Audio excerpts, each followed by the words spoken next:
So we all saw Baelor Targaryen die, and we're all crushed by it. But so is the realm.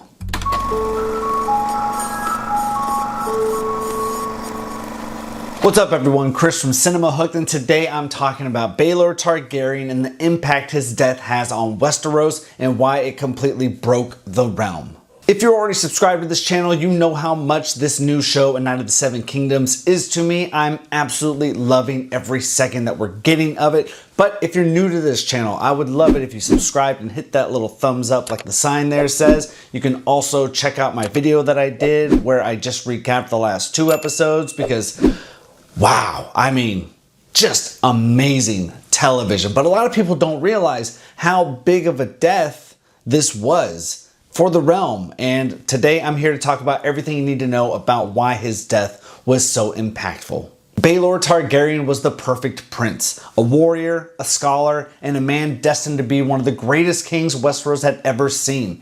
He survived a brutal trial by combat only to die moments later from a hidden fatal wound. They called it a tragic accident, but was that the whole story? This is the story of how the death of Baelor Breakspear, inflicted by his own brother, sent a shockwave through the Targaryen Dynasty and set the stage for its ultimate downfall. Because this isn't just one man's tragedy, it's the turning point that broke the back of the greatest dynasty in Westerosi history.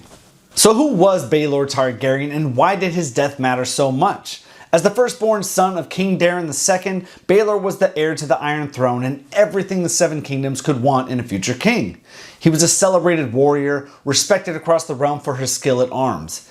At his Aunt Daenerys' wedding tourney in 187 AC, he earned his famous moniker Breakspear, after unhorsing the formidable Daemon Blackfyre himself. This wasn't just a sporting victory, it was a symbolic triumph over the man who would soon plunge the realm into a bloody civil war. But Baelor was no simple brute. He was also a respected commander and a wise diplomat who served as his father's hand of the king. During his time as hand, the realm knew a rare and precious peace. What really made Baelor unique, though, was his appearance. His mother was the Dornish princess Mirria Martell, and Baelor inherited her dark hair and eyes, a stark contrast to the silver, gold hair, and purple eyes of the Targaryens.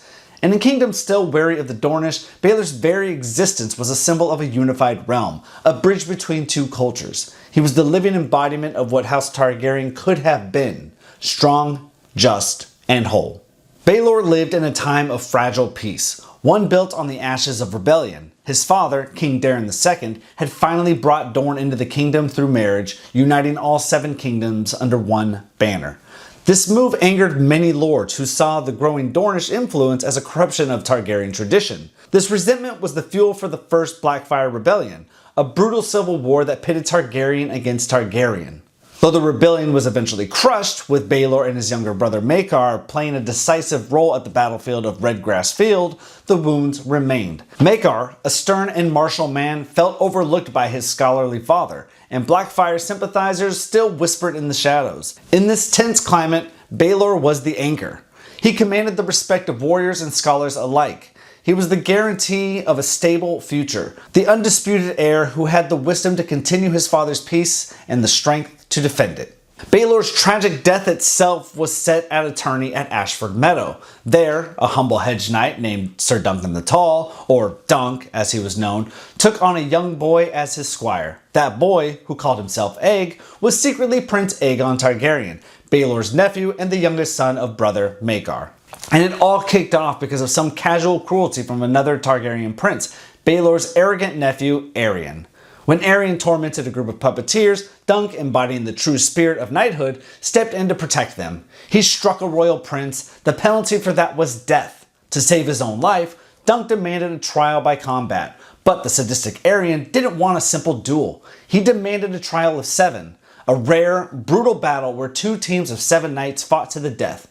It was a spectacle, one designed to guarantee Dunk would die. A common hedge knight finding 6 allies to fight against the royal house? It seemed impossible.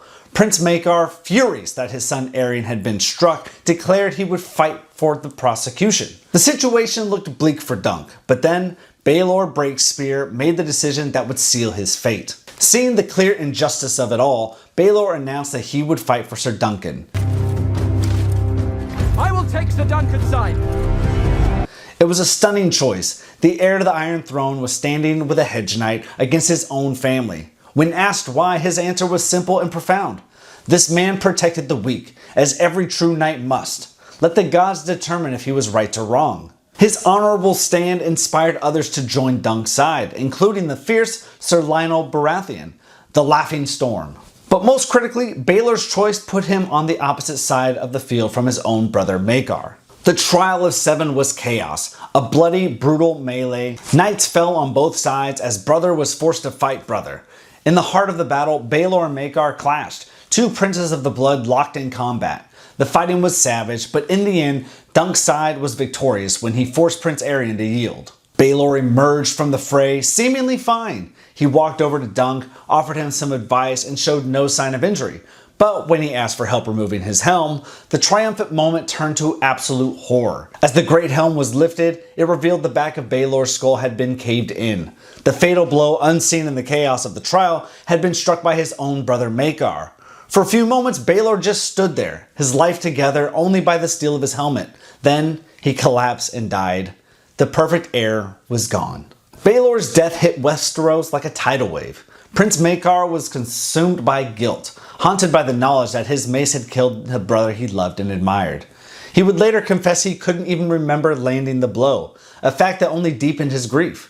The realm mourned its perfect prince, and whispers about the accidental death followed both Maekar and Dunk for the rest of their lives. The most obvious consequences was a shift in the line of succession. With Baelor gone, his own son Valar would become the new heir. For a moment, it seemed Baelor's line would endure. But this wasn't just a single tragedy. It was the first domino to fall in a chain reaction that would unravel the entire dynasty. Just months later, fate delivered another devastating blow: the Great Spring Sickness. The plague swept across Westeros, and among its countless victims were the old King Daeron II and both of Baelor's sons, Prince Valar and his youngest brother Materys. In less than a year, Baelor and his entire direct line were just gone. The crown now had to pass down a collateral line. With Baelor's children dead, the throne went to King Daeron's second son, Aerys I. The death of Baelor Breakspear was no longer a personal tragedy. It was a full-blown dynastic catastrophe. The stable, secure line of succession had been shattered, paving the way for a century of chaos and bloodshed. With Baelor's line extinguished, the crown had to pass sideways. King Aerys I was a scholar with little interest in ruling, and he died without children. The crown then passed to their third son, Rhaegal, who was left no surviving heir. And so, after years of tragedy, unforeseen deaths, the Iron Throne fell to the last remaining son of Daeron II, Maekar I Targaryen. In a twist of cruel irony, the man who accidentally killed the perfect heir was now king, a position he never wanted and only reached because there was no one else left. This is the critical turning point. Had Baelor lived, his descendants would have ruled. But because of that one fatal blow at Ashford, it was Maekar's line that led directly to the Targaryens we know from the Game of Thrones show. His son Aegon V, his great-grandson the Mad King Aerys II, Rhaegar, and eventually Daenerys Targaryen. It raises the ultimate what if. If Baelor had lived, would Robert's Rebellion have ever even happened? The echoes of Baelor's death didn't just shape the line of succession, they shaped the people in it. The most powerful example is his nephew Aegon V, the boy once known as Aeg. Aeg was there. He witnessed Baelor's honor and his shocking death firsthand. The lesson he learned was a harsh one. In Westeros, doing the right thing doesn't always protect you. This belief shaped the idealistic but frustrated king he would become. Aegon V spent his reign trying to create reforms to protect the common people, only to be blocked by powerful lords at every turn. He grew obsessed with the idea that only dragons could give him the power to enforce true justice. This obsession led directly to the tragedy of Summerhall, a catastrophic fire caused by a failed ritual to hatch dragon eggs. The fire killed Aegon, his eldest son, and his best friend, Ser Duncan the Tall, the very man Baelor had died to save. When you look at it all, the death of Baelor Breakspear wasn't just one man's tragic end. It was the moment the future House Targaryen fractured. It triggered a chain reaction of death, plague, and instability that rotted the dynasty from within, leaving it vulnerable to the rebellions and prophecies that would follow. He represented a path for the Targaryens that was balanced, strength tempered by compassion, a future that was lost forever in the mud of a tourney field. Baelor was the greatest king Westeros never had.